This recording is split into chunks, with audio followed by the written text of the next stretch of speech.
ഇപ്പോൾ ജഗദീഷ് ചേട്ടൻ്റെ ഈ ഒരു സാന്നിധ്യത്തിൽ ജഗദീഷ് ചേട്ടൻ ഇന്ന് കാലത്ത് വന്നപ്പോൾ മുതൽ നമ്മുടെ ഓരോരുത്തരുടെ ഉള്ളിലും ഒരു വിങ്ങലുണ്ടായിരുന്നു. നമുക്ക് ഏറ്റവും കൂടുതൽ മിസ് ചെയ്യുന്ന ഒരു വ്യക്തി ശരിക്കും ഈ ഫ്ലോറിലുണ്ട്. ഇപ്പോൾ കൃത്യം പറഞ്ഞാൽ ഇപ്പോൾ 11 മാസമായി. ജഗദീഷ് ചേട്ടനെ കഴിഞ്ഞൊരു 6 വർഷം നമ്മൾ ഒരുപാട് കൊണ്ടുവരാൻ ശ്രമിച്ചിട്ടുണ്ട്. പക്ഷെ അന്ന് സാഹചര്യങ്ങൾ ഒത്തു വന്നിട്ടില്ല. അന്ന് നമുക്ക് ജഗദീഷ് ചേട്ടൻ്റെ മുന്നിൽ സുധിച്ചേട്ടൻ്റെ ഒരു പെർഫോമൻസ് കാണിച്ചു തരണമെന്ന് ഒരുപാട് നമ്മൾ ആഗ്രഹിച്ചിട്ടുണ്ട്. ഇപ്പോൾ സുധിച്ചേട്ടൻ നമ്മളെ വിട്ടുപോയിട്ട് കൃത്യം 11 മാസമായിരിക്കുകയാണ്. അടുത്ത ജൂൺ 5-ാം തീയതി 1 വർഷം പെട്ടെന്ന് പോവാണ്. അപ്പോൾ സുധിച്ചേട്ടൻ നമ്മുടെ കൂടെ ഇല്ല. പക്ഷേ ജഗദീഷ് ചേട്ടൻ്റെ മുന്നിലേക്ക് സുധിച്ചേട്ടൻ്റെ കുടുംബത്തെ നമ്മൾ കൊണ്ടുവരികയാണ്. ആദ്യം സുധിച്ചേട്ടൻ്റെ ഓർമ്മകളിലേക്ക് നമ്മൾ ഒന്ന് പോവാണ്. ഒരു ചെറിയൊരു വീഡിയോ നമ്മുടെ ടീം തയ്യാറാക്കിയിട്ടുണ്ട്. അത് കാരണം ജഗദീഷ് ചേട്ടൻ ഇവിടെ ഉണ്ടെങ്കിൽ എനിക്ക് തോന്നുന്നു ഈ ഒരു ഫ്ലോറിൽ അത്രയധികം തവണ നമ്മളെപ്പോഴും തമാശയിലൂടെ വരെ പറയാറുണ്ട്, റെക്കോർഡ് അടിച്ചു വിട്ടോ ചേട്ടാ. അത്രയധികം ഏറ്റവും മിമിക്രി ആർട്ടിസ്റ്റുകളിൽ വെച്ചിട്ട് അത്ര നന്നായിട്ട് ജഗദീഷ് ചേട്ടനെ ഇമിറ്റേറ്റ് ചെയ്യുന്ന ഒരാളും കൂടിയായിരുന്നു നമ്മുടെ സുധിച്ചേട്ടൻ. നമുക്ക് ആദ്യം സുധിച്ചേട്ടന്റെ കണ്ടിട്ട് നമുക്ക് തിരിച്ചു വരാം. My name is Sudhir.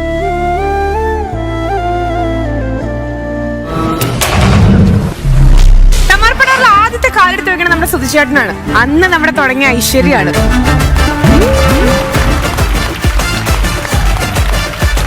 ഈ മൊത്തത്തില് ഇഷ്ടമുള്ള ഒരാളെ പറയണം. ചേട്ടൻ എനിക്ക് ഭർത്താവ് മാത്രമല്ല, എനിക്ക് എല്ലാമാണ്. കൂട്ടുകാരനാണ്. ഞാൻ സുധീരനും മിന്നന്താരം എന്ന ഷോ തിരുവനന്തപുരത്ത് നിന്ന് എറണാകുളം പോകുന്ന സമയത്ത് എൻ്റെ സുധീരൻ്റെ കയ്യിൽ സത്യം പറഞ്ഞ ബസൂലി പൈസ ഇല്ലായിരുന്നു. പഴയ ഉപയോഗിച്ച ടയർ കൊണ്ടുപോകുന്ന ഒരു ലോറിയിൽ ആ മകനെ വണ്ടിയുടെ കിളിയുടെ കയ്യിൽ കൊടുത്തിട്ട് ഞാൻ സുധീരനെ ടയറിന്റെ മേളിൽ ഇങ്ങനെ ആടിയാണ് ഞങ്ങൾ എറണാകുളത്ത് വന്നത്. സീരിയസ്ലി നടന്ന സംഭവം. ഒരുപാട് വേദികളിൽ സ്റ്റേജിന്റെ ബാക്കിൽ കുഞ്ഞിനെ കടത്തി ഉറക്കിയിട്ട് ഞാൻ സ്റ്റേജിൽ സ്കിറ്റ് കളിച്ചിട്ടുണ്ട്. ആ സ്കിറ്റ് കളിക്കുമ്പോഴേ എനിക്ക് പേടിയാ, കുഞ്ഞെണ്ണിക്കുന്നുള്ള ആ ഒരു ടെൻഷൻ ഉണ്ടായിട്ടും ജനങ്ങളെ ചിരിപ്പിക്കായിരുന്നു.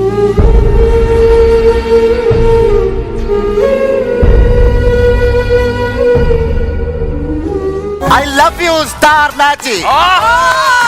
And I love our teammates. I love my fans. And I love your audience.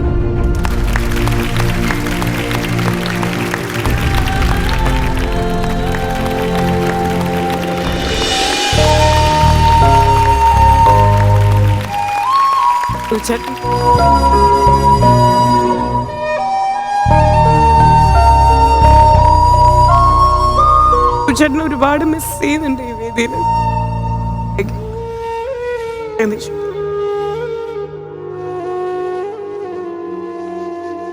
തീർച്ചയായിട്ടും എനിക്ക് അത് മനസ്സിലാക്കാൻ കഴിയുന്നുണ്ട്, നിങ്ങളുടെയൊക്കെ മനസ്സിൽ സുധിക്കുള്ള സ്ഥാനം എന്താണെന്നുള്ളത്. കാരണം 7 വർഷമായിട്ട് അതിൽ അവസാനത്തെ ഒരു 11 മാസമാണ് ഇല്ലാതെയുള്ളത്. ബാക്കിയെല്ലാം നിങ്ങൾ ഈ ഫ്ലോറിൽ സുധിയുടെ സാന്നിധ്യം ഇപ്പോഴും ഉണ്ടെന്ന് ഞാൻ വിശ്വസിക്കുന്നു. പ്രേക്ഷകർ ഒരുപാട് ഇഷ്ടപ്പെട്ടിരുന്ന സ്നേഹിച്ചിരുന്ന ഒരു കലാകാരനാണ്. ആ കലാകാരൻ നമ്മളെ വിട്ടുപോയ ശേഷവും ഇപ്പോൾ അദ്ദേഹത്തിൻ്റെ പ്രകടനം കാണിക്കുമ്പോൾ നമ്മുടെയൊക്കെ മനസ്സിൽ വീണ്ടും ആ ഓർമ്മകൾ ഓടിയെത്തുന്നു. പക്ഷേ ജീവിതം ഇങ്ങനെയാണ്, നമുക്ക് വേണ്ടപ്പെട്ടവർ എന്നും നമ്മുടെ കൂടെ ഉണ്ടാകണം എന്ന് നിർബന്ധമില്ല. അത്തരത്തിലുള്ള ഒരുപാട് അനുഭവങ്ങൾ വ്യക്തിപരമായി എൻ്റെ ജീവിതത്തിലും ഉണ്ടായിട്ടുണ്ട്. അതിലേക്ക് ഞാൻ കടക്കുന്നില്ല. അതിനെയൊക്കെ അതിജീവിച്ച് മുന്നേറുക എന്നാണ് മനസ്സിലാക്കിയിട്ടുള്ള ആ ജീവിതത്തിൻ്റെ ഗതി എന്ന് പറയുന്നത് അങ്ങനെയാണ്. ഇതൊക്കെ അതിജീവിച്ച് മുന്നോട്ട് പോകണം. അതിൽ സന്തോഷകരമായിട്ടുള്ള കാര്യം എന്ന് പറയുന്നത് സുധി എന്ന കലാകാരനെ ഫ്ലവേഴ്സ് ടീം ഒരിക്കലും മറക്കുന്നില്ല. ഫിസിക്കൽ പ്രസൻസ് ഇല്ലെങ്കിലും അദ്ദേഹത്തിൻ്റെ സാന്നിധ്യമുണ്ട് എന്നുള്ള രീതിയിൽ ഫ്ലവേഴ്സ് കുടുംബം അദ്ദേഹത്തിൻ്റെ കുടുംബത്തോട് കാണിക്കുന്ന ആ സ്നേഹവായ്പിന് ഒരു കലാകാരൻ എന്ന നിലയിൽ ഞാൻ തീർച്ചയായിട്ടും അഭിനന്ദിക്കുന്നു എൻ്റെ ടീമിനെ. അത് ഞാൻ ഈ ശ്രീകണ്ഠൻ നായരുടെ പ്രോഗ്രാംസ് കാണുമ്പോൾ, good morning with R Sreekandan Nair ഉൾപ്പെടെയുള്ള പല പ്രോഗ്രാമുകളും കാണുമ്പോൾ സുധിയെക്കുറിച്ചുള്ള റെഫറൻസ് അദ്ദേഹം ഇടയ്ക്കിടയ്ക്ക് പറയുന്നത് ഞാൻ കണ്ടിട്ടുണ്ട്. അപ്പോൾ ഒരു കമ്മിറ്റ്മെൻ്റ് എന്ന് പറയുന്നത് കലാകാരൻ അന്ന് അവതരിപ്പിച്ചു, ഞങ്ങളുടെ കൂടെ ഉണ്ടായിരുന്നു, ഇന്ന് അത് ഓർക്കേണ്ട കാര്യമില്ല എന്നുള്ള രീതിയിലല്ല. ഇതുമായി ബന്ധപ്പെട്ടുള്ള എല്ലാ കാര്യങ്ങളിലും അദ്ദേഹം ഒരു അനുസ്മരണം നടത്താറുണ്ട്. അത് വളരെ സിൻസിയറായിട്ടുള്ള, വളരെ ആത്മാർത്ഥമായിട്ടുള്ള, സത്യസന്ധമായിട്ടുള്ള സുധിയോടുള്ള ആ ഒരു സ്നേഹം, വാത്സല്യവും ഒക്കെ തന്നെ നേടിച്ച് കാണാൻ എനിക്ക് കഴിഞ്ഞിട്ടുണ്ട്. അതിൽ എനിക്ക് സന്തോഷമുണ്ട്. ഫ്ലവേഴ്സ് ഫാമിലിയുടെ ഈ പ്രോഗ്രാമിൽ വരണമെന്ന് കുറേ നാളായിട്ട് ഞാൻ ആഗ്രഹിച്ചിട്ടുണ്ട്. ഇന്നിപ്പം ഞാൻ കൈകാര്യം ചെയ്യുന്ന വേഷങ്ങൾ അനുസരിച്ചുള്ള ഒരു ഇമേജ് അല്ല ഞാൻ ഇന്നിവിടെ ഇന്ന് ചെയ്തിട്ടുള്ളത്. ചിലരെങ്കിലും ചോദിക്കാം, ഈ ഇത്തരം പ്രോഗ്രാം വളരെ സീരിയസ് ആയിട്ടല്ലേ റോൾസൊക്കെ ചെയ്തുകൊണ്ടിരിക്കുന്നു, ഇനിയും ഇതേപോലുള്ള കോമഡി പ്രോഗ്രാമിൽ വരണോ എന്ന് ചോദിച്ചാൽ എനിക്ക് വ്യക്തമായ മറുപടി ഉണ്ട്. എന്നെ ഇന്ന് ഞാനാക്കിയത് കോമഡി തന്നെയാണ്. അത് ഞാൻ ഒരിക്കലും മറക്കില്ല.